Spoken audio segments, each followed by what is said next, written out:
office. Here with me now to discuss all of this is a close ally of Joe Biden, Democratic Senator Chris Coons. Thank you so much for being here. It's nice to see you in person. We've heard Democrats touting what ended up happening in the early wee hours of yesterday morning as a victory over Donald Trump. But in the end, the bill that you all voted for didn't include a lot of Democratic priorities that were initially in the deal with Speaker Johnson. So what does that portend about what's going to come up? I mean, this fight is going to happen again in March. Well, first, happy holidays. Great to be on with you. And this is a predictor of what's likely to happen.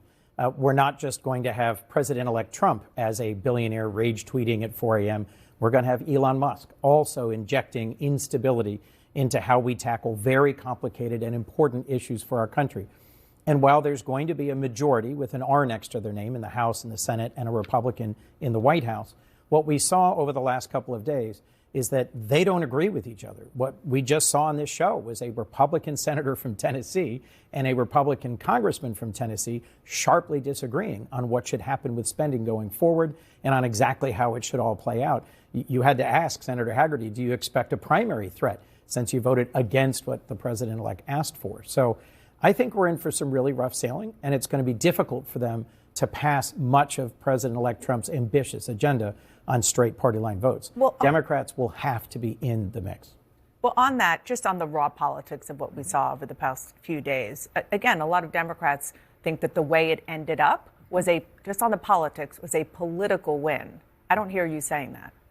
Well, because I'm concerned about the American people and what this is going to mean. Mm-hmm. Yes, in a narrow sense, it was a political win in that President-elect Trump demanded all sorts of things, even threatened to primary Republicans who didn't support him and then failed to get most of what he wanted.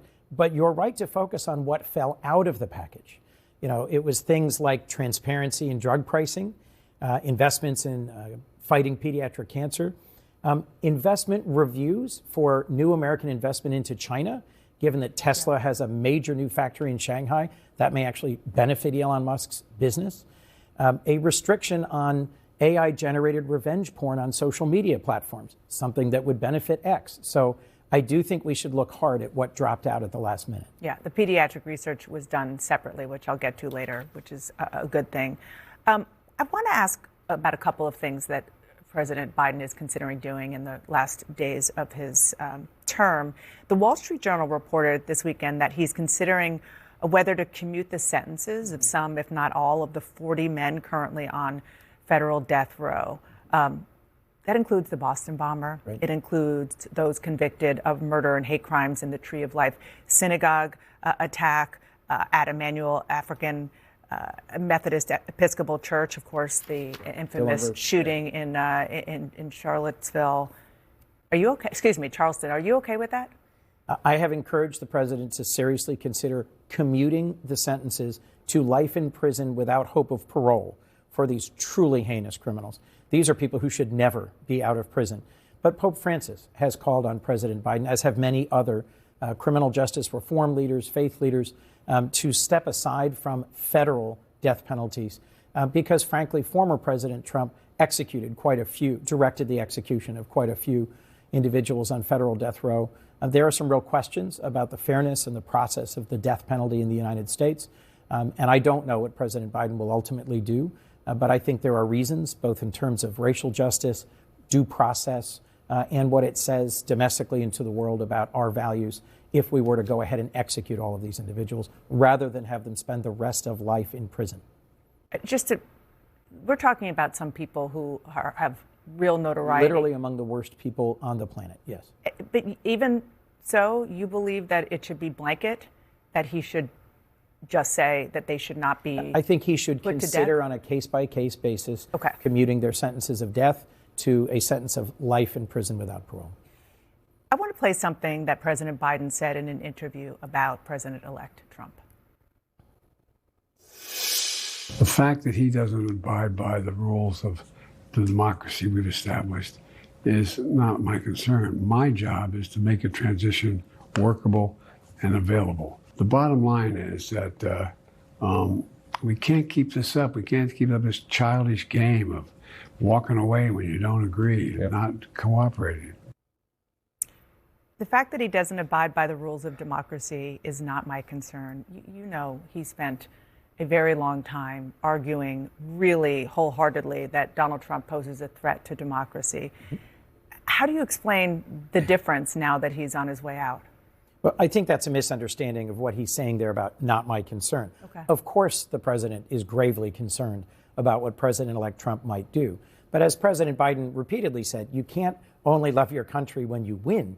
He is committed to the process of democracy. This was a free and fair election. President-elect Trump is the president-elect of the United States. And unlike the election transition that didn't happen in 2020, when President Trump didn't attend the inauguration, when he helped inspire an armed mob to storm the Capitol on January 6th, President Biden is committed to following through with the orderly transfer of power. He still retains, as do many of us, grave concerns, particularly given who President-elect Trump is nominating to run some of the major departments, in particular Kash Patel, to be director of the FBI, to carry out retribution against a published and identified list of enemies. Of course he's concerned about that.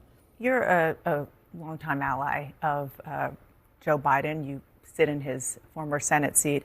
There was a report in the Wall Street Journal that was pretty detailed and pretty well sourced, outlining concerns about the president's mental and physical fitness going back to the start of his presidency, even cabinet members who were kept at arm's length. Is that true? I don't know whether cabinet officials were or were not kept at arm's length. Were there concerns I know about that him? for years, the way I communicate with President Biden is not by hanging out at his house on the weekend or traveling with him overseas, but he calls me when he's got questions or concerns. And I'll remind you, in just the fight of the last couple of days, there are Republicans who've been saying that Joe Biden once again outsmarted them politically.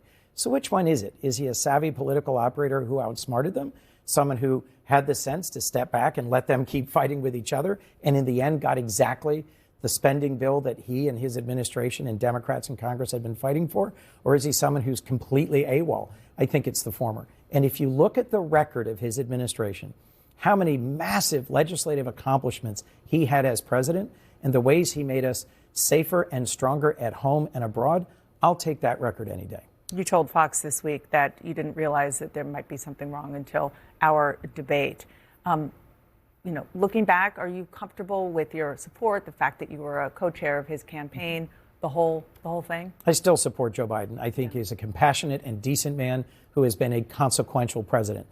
But that was true. The first time I saw or heard anything that made me really question his fitness to serve a second term was that debate.